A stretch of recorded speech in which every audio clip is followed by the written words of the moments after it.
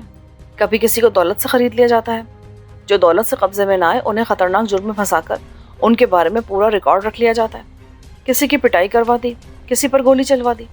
بڑے بڑے سرکاری آفیسر بھی اس کی مٹھی میں ہیں اور ان افسروں کو دولت اور عورت کے ذریعے قابو میں کیا گیا ہے. غرض یہ کہ پورا شیطانی کارخانہ اس نے قائم کر لیا ہے. تو اس کا مطلب ہے کہ اس کی جڑیں بہت گہری ہیں. بہت زیادہ بھائی. وہ اندھیرے کا تیر ہے. وہ تمہارے بارے میں سب کچھ جانتا ہے. اسے انڈر ورلڈ کے ہر اہم آدمی کے بارے میں سب کچھ معلوم ہے. اسی لیے وہ تم سے کوئی کام لینا چاہتا ہے. ہو سکتا ہے کہ وہ کام ایسا ہو کہ سوائے تمہارے اور کوئی نہ کر سکے. میں اس چوہے کو اس کے بل سے نکال کر ماروں گا. لیکن یہ سب کچھ بڑی پلاننگ کے ساتھ کرنا ہوگا، کیونکہ رستم عام گنڈوں کی طرح گلیوں سڑکوں پہ مارا مارا نہیں پھرتا. ہاں تم یہ تو بتاؤ کہ بھولا ناتھ کے ساتھ ہوا کیا؟ مجھے تفصیل سے بتاؤ. کیا کہوں داور، اس خبر نے میرے سینے میں کتنی ٹھنڈک بھر دی ہے. تم واقعی میرے لیے سب کچھ کر سکتے ہو. داور نے بڑی تفصیل کے ساتھ اسے بھولا ناتھ کے جوا خانے میں داخل ہونے سے لے کر اس کے آپریشن تک تمام رودات سنا دی. مینا سب سن کر حیران رہ گئی. تم تو واقعی شیر ہو داور. مجھے وشواس ہے کہ تم رستم کو بھی اس کے بل سے باہر لے آؤ گے. داور نے کچھ کہنا چاہا کہ اسی وقت فون کی گھنٹی بجی. مینا دوڑتی ہوئی فون کی طرف چلی گئی، پھر فوراً واپس آئی. اس نے اشارے سے داور کو بلا لیا. وہ تیزی سے آگے بڑھا اور اس نے ریسیور اٹھا لیا. داور، یہ تم ہی ہو نا؟ دوسری طرف سے سرسراتی آواز آئی. ہاں میں داور ہی بول رہا ہوں. کہو کیا کہنا چاہتے ہو؟ بہت اکھڑے ہوئے معلوم ہوتے ہو دوست. دوست مت کہنا مجھے. میں یہ نہیں کہہ سکتا کہ تم کیسے آدمی ہو. میں پردے میں چھپے ہوئے آدمی کو اپنا دوست نہیں سمجھ سکتا. اگر تم پردے سے باہر آ کر ملاقات کرو تو پھر سوچوں گا کہ تم میرے دوست بننے کے قابل بھی ہو یا نہیں. یہ بھی ہو جائے گا. تم واقعی بڑے دلیر ہو. تم میرا کام کر سکتے ہو. تمہیں معلوم ہے کہ میں جو کچھ کرتا ہوں اپنے لیے کرتا ہوں. کسی دوسرے کے لیے میں نے کبھی کام نہیں کیا. ہاں یہ میں جانتا ہوں، لیکن اس میں تمہارا فائدہ ہی فائدہ ہے. دوسری بات یہ کہ تمہارے بارے میں مینا نے کہا ہے، جس پر میں بہت وشواس کرنے لگا ہوں. حالانکہ وہ اس موٹے چوہے کی بیوی ہے، پھر بھی وہ بہت دلیر ہے. اس نے میرے بہت سے کام کیے ہیں، اسی لیے میں نے تم سے رابطہ قائم کیا ہے. کام بتاؤ پہلے. کام کیا ہے؟ اس کے بعد ہی کوئی بات ہوگی. کیا تم پیڈرو گنزا کو جانتے ہو؟ Pedro Ginza? تم اس پیڈرو کی بات تو نہیں کر رہے جس نے یہاں بہت سی وارداتیں کی تھی، پھر بمبئی سے بھاگ کر گوا چلا گیا تھا اور آج تک وہیں پڑا ہے؟ ہاں میں اسی کی بات کر رہا ہوں. اس نے گوا سے 12 میل کے فاصلے پر ایک جزیرے میں اپنا ایک بہت بڑا جوا خانہ قائم کر لیا ہے جس کا نام پیراڈائز ہے. اس جزیرے پر ایک طرح سے پیڈرو کی حکومت قائم ہے. وہاں جو کچھ ہے اسی کا ہے. اس نے جزیرے پر چاروں طرف اپنے مسلح آدمی پھیلا رکھے ہیں. اس کی مرضی کے خلاف کوئی اس جزیرے پر نہیں جا سکتا. تم نے ابھی تک میرا کام نہیں بتایا. تم کسی طرح اس پیڈرو کو وہاں سے کھینچ کر بمبئی لے آؤ. کیوں؟ اس سے کیا ہوگا؟ داور حیران ہوا. یہ میرا اپنا معاملہ ہے داور. اس کی آواز سنائی دی. آواز سے وہ بہت مہذب اور سلجھا ہوا لگتا تھا. وہاں کے حالات ایسے ہیں کہ نہ میں خود وہاں جا سکتا ہوں اور نہ میں کسی اور کو بھیج سکتا ہوں، اور یہ کام تمہارے علاوہ اور کوئی کر بھی نہیں سکتا. تم اس کے جوا خانے میں سے جو کچھ بھی حاصل کرو تو وہ تمہارا ہوگا. میں تو صرف پیڈرو کو اپنے سامنے دیکھنا چاہتا ہوں، اور وہ بھی زندہ. اب تم یہ مت پوچھنا کہ اس کا سبب کیا ہے. ہر شخص اپنے سر پر قرض کا بوجھ اٹھائے پھر رہا ہے. میرے سر پر اس کا ایک قرض ہے اور میں ہر حال میں وہ قرض اتارنا چاہتا ہوں. بولو کیا کہتے ہو؟ میں پہلے سوچ تو لوں. نہیں داور، تم جیسے آدمی ایسے معاملات میں سوچا نہیں کرتے. یہ سمے ضائع کرنے والی بات ہوتی ہے. تم تو آگ میں کود پڑنے والے انسان ہو. تم اخراجات کی پرواہ مت کرو. میں تمہیں اس کام کے لیے اسی سمے 5 لاکھ دینے کو تیار ہوں. بولو منظور ہے؟ 5 لاکھ؟ اس کا مطلب یہ ہوا کہ یہ معاملہ بہت بڑا ہے. یہ میرا اپنا معاملہ ہے. اگر تم اسے زندہ لے کر آؤ گے تو 5 لاکھ اور بھی دوں گا. اس کے علاوہ تمہارے سامنے بھی آ جاؤں گا. تم مجھے دیکھ سکو گے، مل سکو گے. بولو کیا کہتے ہو؟ اگر منظور ہے تو میں تمہیں 5 لاکھ بھجوانے کا بندوبست کر دیتا ہوں. ٹھیک ہے، منظور ہے مجھے. اس پیڈرو کا ایک قرض میرے سر پر بھی ہے. داور نے گہری سانس لے کر جواب دیا.